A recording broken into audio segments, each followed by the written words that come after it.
Plastic mulches have been available since the early 1960s and remain necessary for many agricultural production systems today.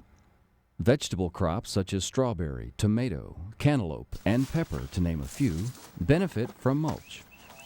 Most equipment lays plastic in a two-step process. The first step shapes the bed by pressing soil into firm sides and forming a level top with no depressions where water can sit on the mulch. The second step unrolls the plastic and cuts a small trench on the bottom of the bed sides to be covered with plastic. Such equipment is not economical for small-scale growers who raise crops for the farmer's market and on-farm sales. One of the advantages of plastic mulch is a significant reduction in weed pressure. However, weeds do manage to grow through the planting hole, which lowers crop yields and adds the expense of removing them by hand or spraying herbicides. In recent years, herbicides have become available for weed management under plastic. No equipment is currently commercially available that applies herbicides during plastic laying.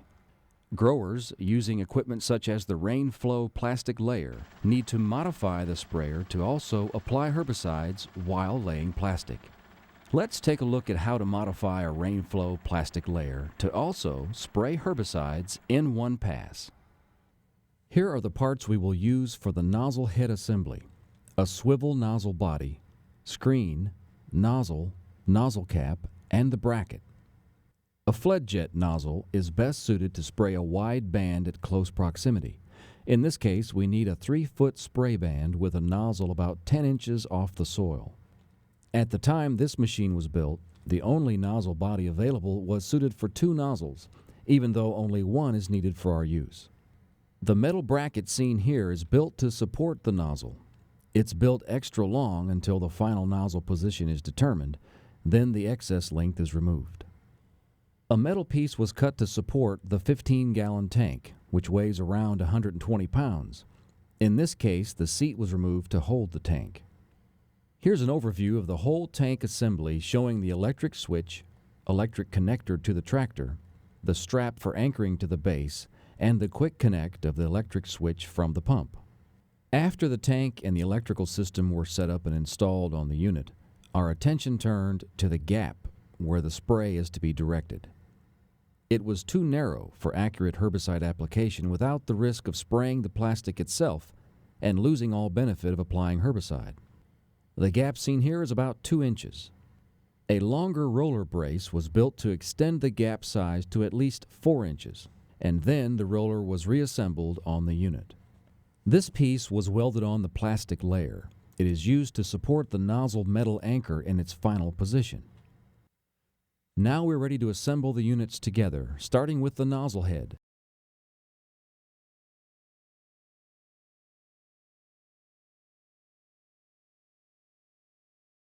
The bracket,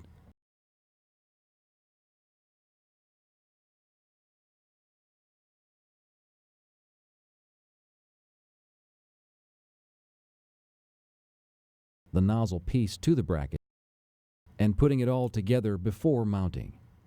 The nozzle mount was built with excess metal to be removed once the final nozzle position was determined. Notice the marks indicating the center of the plastic layer where the nozzle should be placed in order to spray the whole bed evenly.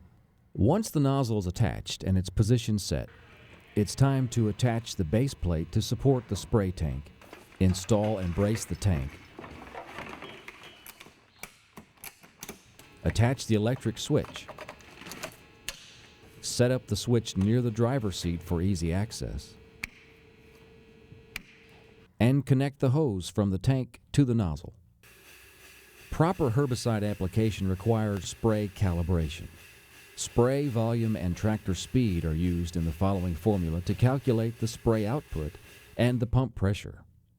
Based on our tractor speed of 1 mile per hour and a desirable spray volume of 36 gallons per minute, the formula indicates a spray output of 0.22 gallons per minute.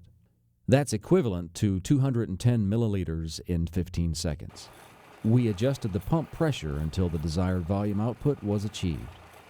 Now that the equipment is built and calibrated, we can be sure that we can lay plastic and apply herbicides accurately as seen here.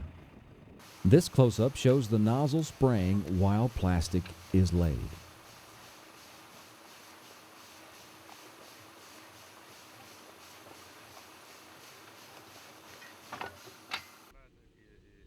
Being able to go across the field with a 3-row plastic layer is a luxury I thought we'd never realize. Me and my brother grow, takes about 50 acres of dirt to grow the tomatoes. They're sold primarily to fruit stands. We do go into some chain stores. The bulk of them are sold direct. We're using just a little old 14 or 15 gallon, I forget which they are, electric sprayer that you can buy them for around $100 from any of your farm supply stores, or ATV sprayers, 4-wheeler sprayers is what they are. And we're just running 3 nozzles, just a nozzle per bed. So you're making 3 beds in one pass. Uh-huh. The way we went about designing it was we got the sprayer and got the nozzles, and then we held the nozzles where we felt like they had to be, and then we just built up to them. We need to put a protective guard over them, because it seems like at least once every year we end up dropping a roll of plastic on them and breaking them. So we carry plenty of spare parts with us. Okay. But like a day you're done.